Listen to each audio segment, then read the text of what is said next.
मैं सुनील मौर्य आपको यहाँ पे गणित पढ़ा रहा हूँ, जो मेरे यूट्यूब चैनल का नाम है कल्पना कोचिंग। इसमें आज आपको कक्षा 10 का गणित समांतर श्रेणी पढ़ाया जा रहा है। इसके पहले हमने समांतर श्रेणी के 3 वीडियो डाल चुके हैं, जिसमें से कुछ आपकी बेसिक्स हैं, कुछ क्वेश्चंस हैं, जो चीज़ें आप अच्छे से समझ सकते हो वहाँ पे।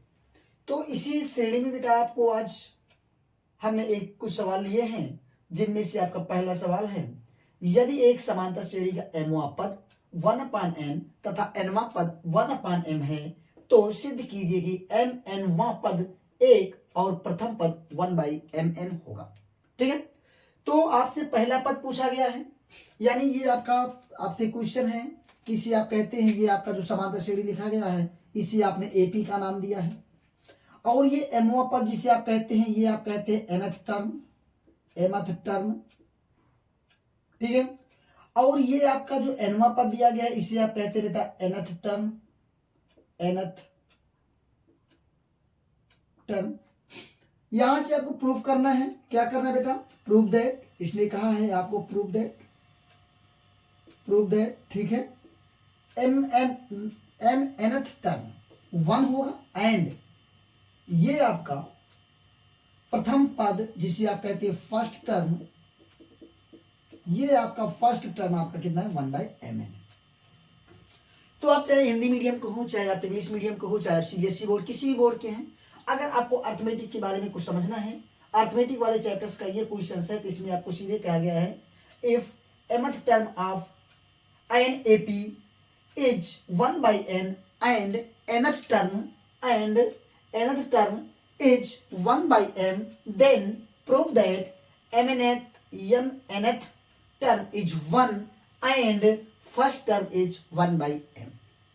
ये आपका क्वेश्चन इंग्लिश में हो जाएगा। ठीक है, तो इंग्लिश मैथमेटिक्स में बहुत ज्यादा अंतर नहीं पड़ता लैंग्वेज का, लेकिन आपको जो टॉपिक जो चीजें हैं आपकी जिसमें आपको समस्या है, वो चीजें मैं आपको इंग्लिश में भी लिख दे रहा हूँ और हिंदी में मैं आपको लिखाई हूँ। ठीक है, सारे क्वेश्चंस आपको हिंदी में अच्छे से मिले हैं और उनके मैं इंग्लिश में भी लिख दे रहा हूँ, जिससे आप अगर इंग्लिश मीडियम के बच्चे हैं तो आपको कोई प्रॉब्लम ना हो पाए। तो आपको क्या बताया गया, आपसे क्वेश्चन कहा गया है कि एक आपका एपी है, एक एपी आपका है जिसमें आपका mth टर्म 1/n है, nth टर्म 1/m है, तो आपको mnth टर्म आपको चाहिए और वो जो मिलना चाहिए वो 1 मिलना चाहिए। क्यों? क्योंकि आपको प्रूफ करना है, और आपका जो फर्स्ट टर्म है वो बेटा आपको 1/mn मिलना चाहिए। तो सबसे पहले आप सीरीज में जब भी आपको mnth टर्म चाहिए, तो आपको सबसे पहले आपको फर्स्ट टर्म चाहिए और आपको क्या चाहिए, कॉमन डिफरेंस। फर्स्ट टर्म और कॉमन डिफरेंस अर्थात प्रथम पद और आपको सार्वंतर चाहिए। क्या चाहिए? प्रथम पद और आपको सार्वंतर चाहिए। तो बेटा इसमें सबसे पहले आप क्या करते हैं, यहाँ पे सपोज कर देते हैं, लेट कर लेते हैं, मान लेते हैं कि माना समांतर श्रेणी का प्रथम पद, समांतर श्रेणी का प्रथम पद ए तथा एंड सार्वंतर जिसे आप कहते हैं कॉमन डिफरेंस सार्वंतर डी है। तब आप ये जानते हैं कि समांतर श्रेणी का प्रथम पद अगर ए हो और सार्वंतर डी हो, तो श्रेणी का nवां पद tn इक्वल टू आपको a plus n minus 1 into D मिलता है। कंफर्म? अब अगर यहाँ पे n है तो यहाँ पे n, यहाँ पे m तो यहाँ पे m, यहाँ पे mn तो यहाँ पे mn, अर्थात यहाँ पे 1 तो यहाँ पे 1, यहाँ पे 2, यहाँ पे 2, यहाँ पे 5, यहाँ पे 5। a और d में कोई परिवर्तन नहीं, केवल आपका कौन सा टर्म पूछा जा रहा उसी को आप क्या करते हैं, चेंज करते हैं। जब आप उसको चेंज कर देते हैं तो फिर आपकी वो वैल्यू मिल जाती है जिसको आप चाहते हैं। तो इसने कहा mवां पद, तो आपका tm इक्वल टू आपका a plus m minus 1 into D. क्या बोला? a plus m। हमने कहा बेटा जब आप nth टर्म निकालोगे तो m रखोगे और mth टर्म निकालोगे तो आप m रखोगे, mवां पद निकालोगे तो m, nवां पद निकालोगे तो आप n रखोगे। इसने कहा है tm बराबर आपको दिया गया है 1/n, तो यहां से आपका 1/n इक्वल टू आपका a plus m minus 1 into D. इसको बेटा आप मान लीजिए इक्वेशन नंबर फर्स्ट, तथा अब हम एंड इसने कहा है टी एन, कौन सा पद, टी एन, देखिए एंड nth टर्म, अब टी एन के लिए आपका a प्लस यहां पे n माइनस 1 इंटू डी, तो टी एन इक्वल टू दिया है आपको 1 अपान एम, तो यहां पे आपका 1 अपान M equal to a plus n minus 1 into D, ये आपका हो गया इक्वेशन नंबर 6। अब अगर आप इसको ध्यान से देखें तो यहां पे चूंकि m जो चीज गिवन है उसकी तो कोई बात ही नहीं है, यहां पे आपके वेरिएबल केवल 2 हैं, एक आपका a है, दूसरा आपका d है, तो आपको a तो फाइंड करनी है, d को नहीं फाइंड करना है, ठीक है। तो आप d को ही फाइंड करेंगे तो आपको क्या मिल जाएगा, जब तक आप d नहीं फाइंड कर पाएंगे तब तक आप n पद नहीं पाएंगे। तो इसलिए आपको यहाँ पे आपका एक जो बना दो इक्वेशंस, ये आपका लीनियर इक्वेशन इन 2 वेरिएबल्स अर्थात 2 चरराशि वाला रैखिक समीकरण बन गया। 2 चरराशि वाले रैखिक समीकरण को हल करने के लिए आपके पास 2-3 विधियां हैं, जिनमें से आपका एक विधि है विलोपन विधि, जिसमें हमने बताया है, इसके पहले हम 2 चरराशि वाले रैखिक समीकरण की वीडियो डाल चुके हैं, आप उसको देख सकते हैं, जिसमें हमने आपको बताया कि आप पहले उन दोनों इक्वेशंस में किसी एक वेरिएबल का किसी एक चरराशि के कोफिशिएंट को आप क्या करिए, इक्वल करिए, अर्थात गुणांकों को आप क्या करिए, बराबर करिए। तो यहां पे आप अगर बराबर है तो कोई दिक्कत ही नहीं है, लेकिन अगर बराबर नहीं है बेटा तो आपको क्या करना पड़ेगा, बराबर करना पड़ेगा। यहां पे आप देखेंगे a का कोफिशिएंट 1 है, यहां पे भी a का कोफिशिएंट 1 है, तो आप क्या कर सकते हैं, अगर बराबर है, फिर हमने कहा था अगर दोनों के सेम साइन हो तो उन दोनों को एक में से दूसरे को आप घटा दीजिए। जब आप इसमें से इसको घटा देंगे तो ये आपका जो बराबर कोफिशिएंट वाले वेरिएबल्स हैं वो आपके कैंसिल हो जाएंगे, इसके बाद यानी घट जाएंगे, सब्ट्रैक्ट हो जाएंगे। अब जो कुछ भी बचा उसमें से आप d की वैल्यू निकाल लेंगे। जब d की वैल्यू निकाल लेंगे तो वहां से आप क्या करेंगे, उसको लाके इक्वेशन नंबर फर्स्ट में या इक्वेशन नंबर सेकंड में लाके रख देंगे, तो वहां से आपको a की वैल्यू मिल जाएगी। किसकी वैल्यू मिल जाएगी, a की। तो चलो ये हम करते हैं। आप क्या करेंगे, यहाँ पे समीकरण 1 में से लिखेंगे, समीकरण 1 में से समीकरण 2 को, समीकरण 2 को घटाने पर तो देखेंगे आपका ये 1 upon n minus 1 upon m equal to, यहां से आपका आया पहले आपका ये a plus m minus 1 into d, और इसमें से आपका जो घटने वाला है बेटा वो आपका घटने वाला है a plus n minus 1 into d. अब यहां से आप इसे ब्रैकेट खोलेंगे तो यहां से पहले आप एलसीएम ले लेंगे, तो यहां से आपका mn एलसीएम हुआ, यहां पे m माइनस n हुआ, इक्वल टू आपका a plus m minus 1 into D minus a minus आपका आया n माइनस 1 इंटू टी। यहां से देखेंगे ये आपका पॉजिटिव में ये निगेटिव में ये आपस में क्या हो गए, घट गए, और यहां से आपका आया 1 अपान mn, अगर हम कॉमन ले लें तो ये आपका आया m माइनस n, और इक्वल टू इधर आपका d कॉमन है, तो आप d अगर कॉमन ले लें तो यहां से आपका आया m माइनस 1, क्या कॉमन है, d आपने कॉमन ले लिया, तो यहां से आपका आया, आपने d जब कॉमन लिया तो m minus n minus n minus 1, ये आपका आया, ठीक है। तो यहां से आप देखेंगे बेटा ये आपका आया 1 अपान mn और m minus n equal to d, आपने कॉमन लिया है, d आप कॉमन रखिए, ब्रैकेट को खोलिए, m minus 1 minus n plus 1, तो यहां से आपका 1 अपान mn और m माइनस n, और यहां से d इंटू 1 से 1 क्या हो गया, घट गया, तो यहां से आपका आया m माइनस n। d की वैल्यू अगर हम बात करें तो ये आपका आया m माइनस n अपान mn, और यहां से ये मल्टीप्लाई में है तो इधर आपका सब्ट्रैक्ट में आ जाएगा, m minus n equal to d, m minus n से m माइनस n आपका कैंसिल हो गया, तो यहां से बेटा d इक्वल टू आपका 1 अपान mn आ गया। इसने पूछा था फर्स्ट टर्म आपका कितना होना चाहिए, 1 अपान mn, ये आपका क्वेश्चन कंप्लीट हो, ठीक है। यहां से आपका एक पार्ट आपका कंप्लीट हुआ कि आप फर्स्ट टर्म आप पा गए, सॉरी यहाँ पे डी है, हाँ तो डी है। अभी आपका ये क्या निकला, सार्वधातुक निकला, कॉमन डिफरेंस निकला। ये आपको नहीं चाहिए, आपको ए की वैल्यू चाहिए। अब आप क्या करेंगे, पुनः डी का मान समीकरण 1 में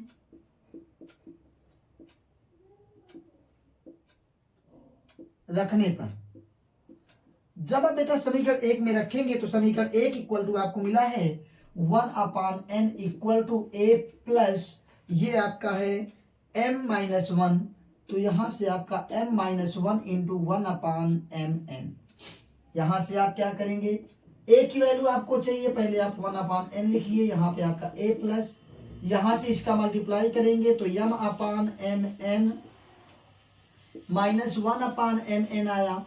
तो यहां से आप देखेंगे 1/m से m कैंसिल हुआ और आपको मिला 1/n equal to a plus 1/n minus 1/mn। इस पूरे को आप इधर भेजेंगे तो यहां से आपको मिला 1/n minus 1/n plus 1/mn equal to a। इससे ये आपका कैंसिल किया। अब यहां से अगर हम बात करें बेटा तो आप देखेंगे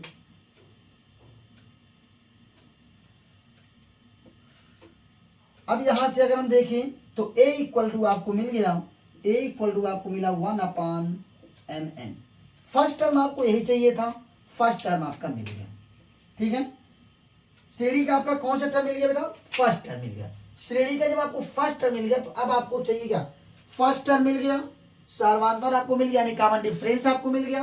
अब आपको चाहिए mn पद, ठीक है। तो अभी आप क्या करेंगे, अब इसको मिटा दे रहे हैं तो यहां से आप लिखेंगे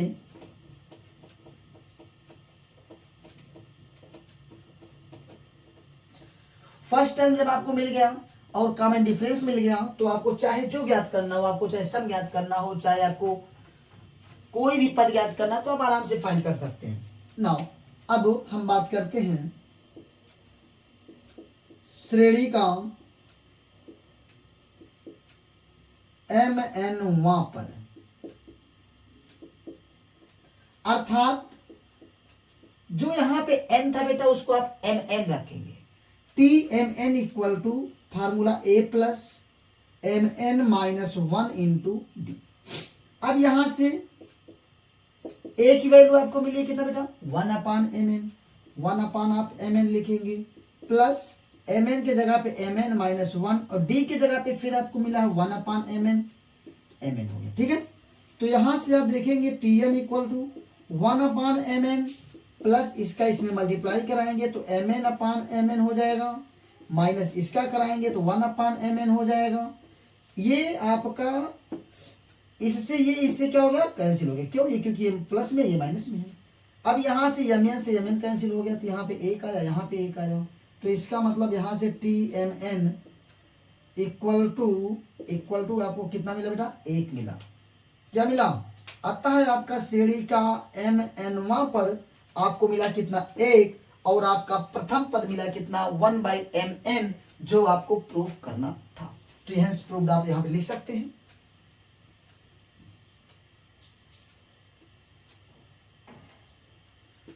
नाउ अब हम सेकेंड क्वेश्चन पे आते हैं। ये आपका फर्स्ट क्वेश्चन कंप्लीट हुआ, आपको कहीं पे कोई प्रॉब्लम नहीं होनी चाहिए, जहां पे होगी आप बता दीजिएगा, ठीक है। सेकेंड क्वेश्चन पे आते हैं बेटा।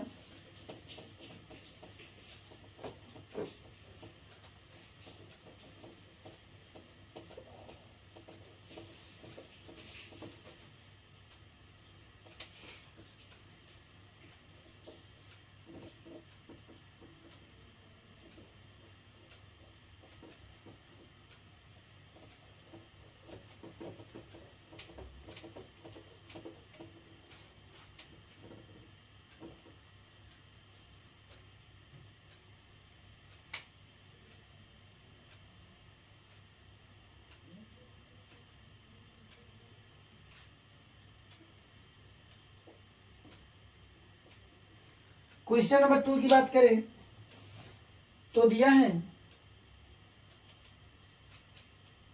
यदि एक समांतर श्रेणी के 18 पदों का योगफल 153 है, यदि एक समांतर श्रेणी के 18 पदों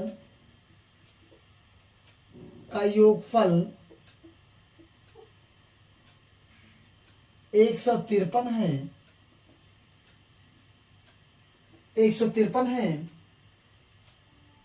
और इसका चौथा पद 5 हो तो 15वां पद ज्ञात कीजिए। तथा इसका चौथा पद 5 हो तो 15वां पद ज्ञात कीजिए।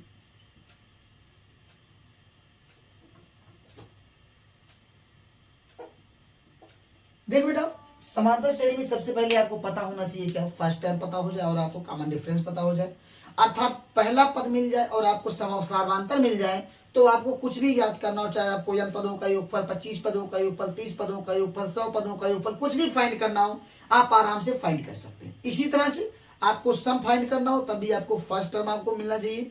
अगर आपको फर्स्ट टर्म मिल गया और आपको सार्वधातुक मिल गया तो आपको कोई भी चीज फाइंड करने के लिए कोई दिक्कत नहीं होने वाली, क्योंकि वहां से सीरीज बना लेते हैं। तो यहां से सबसे पहले आप मान ही लेते हैं कि माना श्रेणी का पहला पद क्या होता है, माना श्रेणी का प्रथम पद ए तथा सार्वांतर डी है। अब अतः या तब श्रेणी का 18 पद, श्रेणी के n पदों का योगफल Sn बराबर formula n/2 2a plus n-1 into d. अब ये आपको n की जगह पे 18 रखना है, n की जगह कितना रखना बेटा, 18 रखना है। तो जब आप 18 रखेंगे तो यहां से आपको यस 18 इक्वल टू मिला 18/2 और 2a प्लस 18-1 इंटू डी। प्रश्न के अनुसार यस 18 दिया है 153, तो यहां पे आप लिखेंगे 153 और ये 2 से कट गया तो ये आपका आया 9 और यहां से आपका 2a प्लस आपका 17 डी हुआ। ठीक है, आपको बताया गया कि अगर ये कोई चीज मल्टीप्लाइंग हो तो इधर आपका डिवाइड में आ जाता है। तो यहां से अगर हम बात करें तो 153/9 और यहाँ से आपका आया 2a प्लस आपका 17 डी और यहाँ से आपका आया 9 1 कम 9 6 15 9 7 63 इक्वल टू आपको मिला 2a प्लस 17 डी। इसे आप मान लीजिए इक्वेशन नंबर फर्स्ट। कोई दिक्कत? अगर आप इसे इक्वेशन नंबर फर्स्ट मान लिए तो पुनः आप बात करेंगे, पुनः श्रेणी का चौथा पद की अगर हम बात करें, चौथा पद T4 इक्वल टू आपका a प्लस 4-1 इंटू डी। यहां से T4 की वैल्यू दिया गया है आपको 5, यानी चौथा पद दिया है 5, तो यहां से आपका आया 5 इक्वल टू a प्लस 5 में से 4 में से 1 वो सब्ट्रैक्ट हुआ तो आपका आया बेटा 3d और ये आपका हो गया इक्वेशन नंबर सेकंड। आपको श्रेणी का 15वां पद चाहिए और 15वां पद के लिए आपको a और d चाहिए। तो यहाँ पे देखिए आपका ये पहला पद आप एक की इक्वेशन बना है 17 बराबर आपका 2a प्लस 17d और यहाँ पे बना है आपका 55 इक्वल टू आपका a प्लस 3d। तो इसके लिए आपको सबसे पहले विलोपन की अगर कहानी आपको लगानी है तो हमने बताया था कि आप क्या करिए, किसी एक के कोफिशिएंट को आप इक्वल करिए। तो यहाँ पे आपका a का कोफिशिएंट 2 है, यहाँ पे a का कोफिशिएंट 1 है। तो आपको 1 को 2 बनाने के लिए आप क्या करिए, 2 से मल्टीप्लाई कर लीजिए पूरे के पूरे इक्वेशन में, तो आपको मिल जाएगा। इसकी साइन आपकी पॉजिटिव है, इसकी साइन पॉजिटिव है, इसका मतलब दोनों के दोनों समीकरण को जब हम मल्टीप्लाई कर लेंगे कोफिशिएंट इक्वल कर लेते हैं तो एक दूसरे से क्या करते हैं, घटा देते हैं। तो आप क्या करेंगे, लिखेंगे समीकरण 2 से या समीकरण 2 में 2 से गुणा करके, समीकरण 2 में 2 से गुणा करके, ठीक है, गुणा करके समीकरण 1 से घटाने पर। तो आप देखेंगे जब इसमें आप 2 से गुणा, पहले आप ये लिखेंगे क्योंकि इसमें तो कोई परिवर्तन ही नहीं करना है, 2a प्लस यहां पे आपका 17d हुआ। इसमें आप 2 से गुणा करोगे तो कितना आएगा, 2 पंचे 10। इसमें 2 से गुणा करोगे तो 2a प्लस इसमें गुणा करोगे तो 6d। घटाना है तो इसकी साइन माइनस, इसकी माइनस और इसकी माइनस। 17 में से 10 घटा कितना आया, 7। ये आपका पूरी तरह से खत्म, 0 हुआ। यहाँ पे आपका कितना आया, प्लस 17 में से 6 घटेगा, कितना आएगा बेटा, 11d। कितना आ गया, 11d। कोई दिक्कत? अगर आपको कोई दिक्कत नहीं तो यहां से d की वैल्यू आप निकाल लेते हैं तो d बराबर आपको मिला 7/11। डी की वैल्यू कितना मिल गया, 7/11। नाउ अब आप क्या करेंगे, d बराबर 7/11 समीकरण 1 में रख लो या 2 में रख लो, जिसमें मन के रख लो। तो आप 2 में रख लो।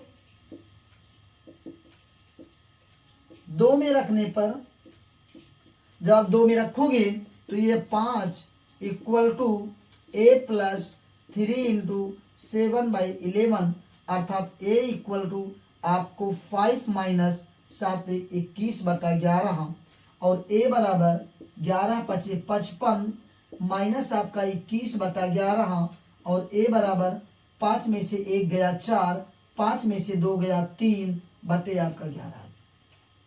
ये आपको किसका मान मिल गया, प्रथम पद का। ये किसका मान मिल गया, सार्वधातुक। अब यहां से आपको क्या निकालना बेटा, श्रेणी का 15वां पद चाहिए। तो अगर आपको श्रेणी का 15वां पद चाहिए तो जब आपको a मिल गया, d मिल गया, तो आपको 15वें पद में कोई दिक्कत नहीं है। तो अब लिखेंगे, अब श्रेणी का 15वां पद, अब समांतर श्रेणी का 15वां पद अर्थात T15 equal to formula a plus 15 minus 1 into d. 15 आपको चाहिए बेटा। a के जगह पे आपका आया 34/11 प्लस 15 में से 1 गया 14 गुणे d के जगह पर आपका आया है 7/11। तो यहां से आपका T15 इक्वल टू 34 प्लस 14 सत्ते 7 चौक 28, 7 एकम 7 2 9 बटे आपका 11 आया। यहां से आपका T15 इक्वल टू 8 4 12 के 2 आया, 9 3 12 1 13 आया बटे आपका कितना आया, 11 आया। कोई दिक्कत? अगर आपको कोई दिक्कत नहीं है तो यहां से आप डिवाइड कर देंगे तो आपका 11 एकम 11 आया और 11 दूना आपका 22 आया, अर्थात T15 की जो वैल्यू आई वो कितना आ गया, 15। तो आप लिखेंगे अतः श्रेणी का 15वां पद, अतः श्रेणी का 15वां पद कितना है, 12 है। श्रेणी का कौन सा पद, श्रेणी का 15वां पद आपका क्या है, 12 है। ठीक है, तो आपको ये दो सवाल आपको अच्छे से समझ में आ गए होंगे। ठीक है, आप इसको एक बार देख लीजिएगा। इसके पहले वाला सवाल आपके लिए बहुत ही महत्वपूर्ण था क्योंकि वो कई बार आ चुका है एग्जाम में, कई बार आता भी है। ठीक है, आप अगर 11th में थे तो 11th में भी आपकी समांतर श्रेणी रहा करती थी, उसमें भी आपको मिल जाते थे। लेकिन आप 10th में, आप चूंकि यहाँ पे हम 10th की बात कर रहे हैं, तो 10th में आप याद रखिएगा वो उस क्वेश्चन के आने की संभावना सबसे ज्यादा है, इसलिए आप उसको अच्छे से ध्यान दे लीजिएगा। ठीक है, ओके, थैंक यू।